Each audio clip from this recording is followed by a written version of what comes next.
Hi, Mustangs. It's Mrs. Alice here. It is our third week for class meetings here together on our YouTube channel or Google Classroom, whichever way you're watching this. And we're still talking about empathy. So, thinking about empathy this week, I have another story to share with you. But before I do that, let's do a quick check-in. Okay, let's talk about how we're feeling today. So I am feeling green. I'm having a good morning this morning, got a lot done, and I'm having a pretty good day. So I'm feeling green today. And let's take a second to do a different breath today. Today we're going to do the one, I think we've done it this year, but I know we did it last year for sure. This is the one where you use your hand to help you remember to do long inhales and exhales. So what you're going to do is you're going to start on your outside pinky, and when we inhale, we're going to go up the side of our finger, and when we exhale, we're going to go back down. Okay, so here we go.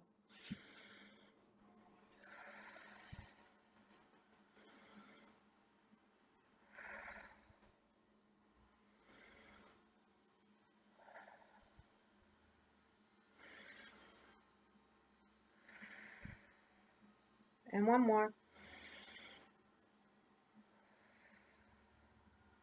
Good job. So hopefully that makes you feel a little calmer and settled in and ready to listen to my story today. So, the book I'm going to share with you today is called Just Kidding. And I chose this one because a lot of times kids or adults may say or do something that might hurt someone's feelings, and then they just say, "Oh, I was just kidding." But it does still hurt that person, and sometimes we have to stop and think about what we say. And having empathy, that's a way to show empathy because you stop and think about how you might be making someone else feel by something that you're saying or doing. And in this story, there's a boy who thinks it's okay to do things that aren't very nice or say things that aren't very nice if he just tells them, "Oh, I was just kidding." So let's take a second to hear this story by Trudy Ludwig. And the illustrations are by Adam Gustavson, I believe. And I'm going to have to get my readers on here so I can see. Okay, here we go. Just kidding.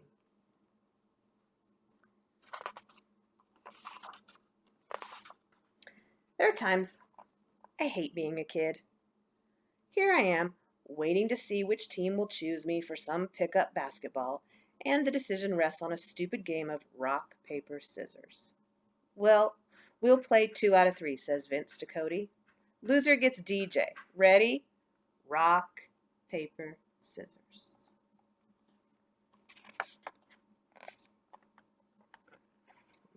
Here. That's what I feel like, a loser. Like I've got a big L stamped on my forehead. Rock, paper, scissors. Back at my old school, my friends would joke around with me, but they never made me feel like I was a joke. Rock, paper, scissors. Ha! You lose, Cody, says Vince. DJ's on your team. I look at the guys. Nobody says anything about Vince's dumb way of choosing whose team I'm on. Suddenly, I don't feel like playing, and start heading home. "Hey, DJ, where you going?" calls Vince, as I walk off the basketball court. "Home," I shout. "What's the matter, DJ? Can't you take a joke? I was just kidding." "Some joke," I snap back, and then I break into a run.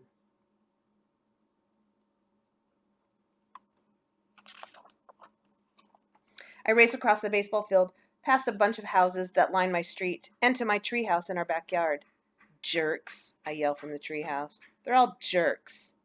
And then I sit there, thinking back on all the times Vince made fun of me in front of the other kids.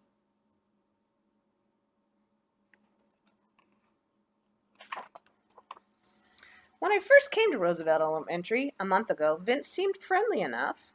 But when I tried out for the soccer team he was on, things started to get a little weird between him and me. "Hey, Vince," I told him. "Coach Dibbs said I'd be a great goalie for the team." "Did you hear that, guys?" Vince called out. "DJ's going to be our new goalie." "Oh, excuse me, girly," and the kids laughed as Vince pranced around the soccer field with a goofy look on his face. I laughed along with them because Vince was so funny, but it really bugged me that he made a joke instead of congratulating me.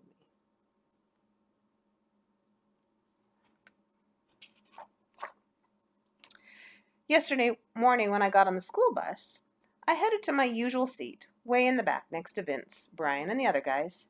Right when I sat down, Vince asked, "Are you wearing a pajama top to school?" Before I could answer, he started poking me with his finger, chanting, "TJ's wearing PJs! TJ's wearing PJs!" "It's not funny, Vince," I said. Poke. "Quit it." Poke. "Knock it off, Vince." Poke. "Cut it out."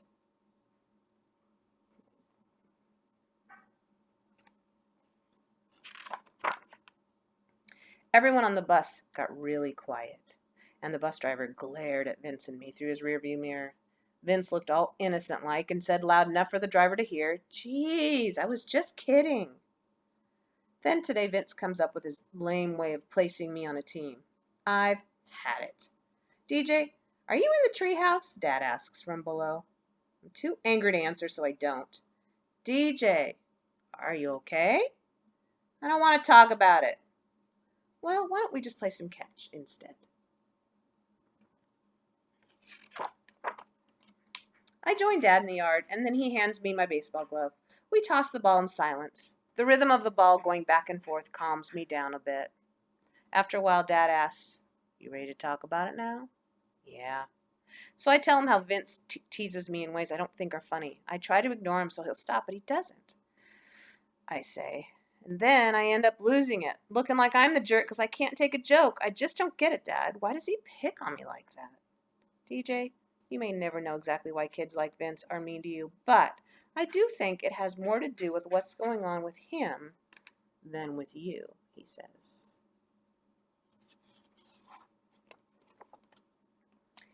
We toss the ball a little more. Then Dad suggests we play a game to help me figure out how to handle myself when kids like Vince pick on me. He calls over my big brother Nick to help. "This game worked for Nick, and I think it'll work for you too," said Dad. "Nick? No way." "Yep," nods Nick. "The same kind of thing happened to me at school last year. There's only one rule in this game," says Dad. "You can't say or do anything mean back to the teaser." Nick goes first to show me how the game is played and calls Dad Four Eyes. "You're right," says Dad. "Wearing glasses is like having an extra set of eyes. Thanks for noticing." "Good one, Dad," laughs Nick. When it's Sorry about that. When it's my turn, I can't think of anything great to say, so I just act goofy, and that cracks us all up.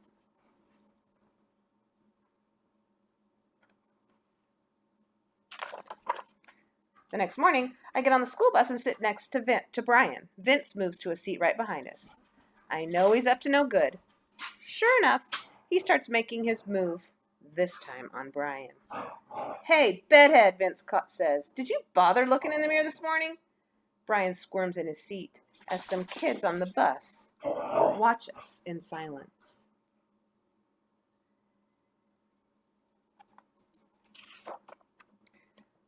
"Cool do," I say to Brian. Then I mess up my hair even worse than Brian's and make a fish face to go with my new crazy hairdo.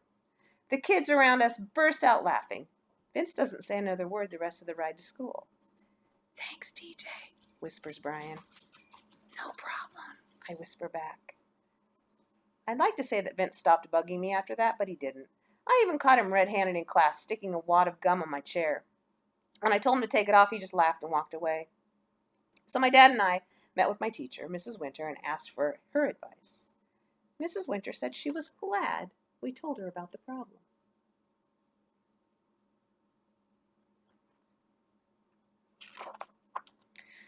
"Vince has somehow learned that it's okay to say and do harmful things to people," she said.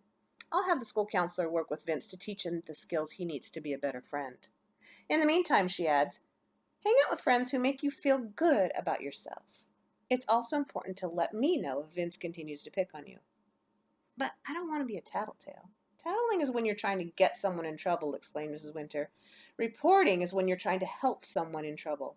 In this case, DJ, you're reporting because you're in trouble and you need help."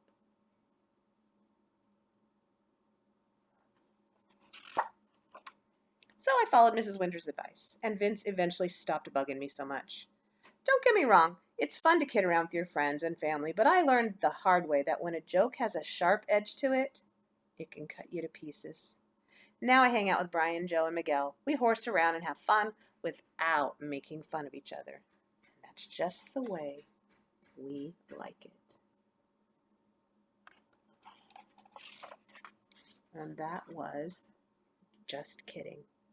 So in the story, lots of things happened that helped him realize that you need to think about how others are feeling, and even though you might think it's funny or that you're just kidding, think about how it's impacting other people.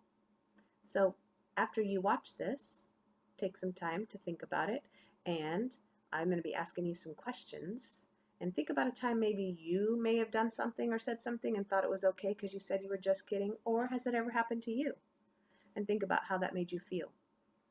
So for now, I'm signing off. It's great to see all of you again and be able to share some learning with you. And hopefully you are staying well and safe. And I will see you guys next week. Talk to you soon.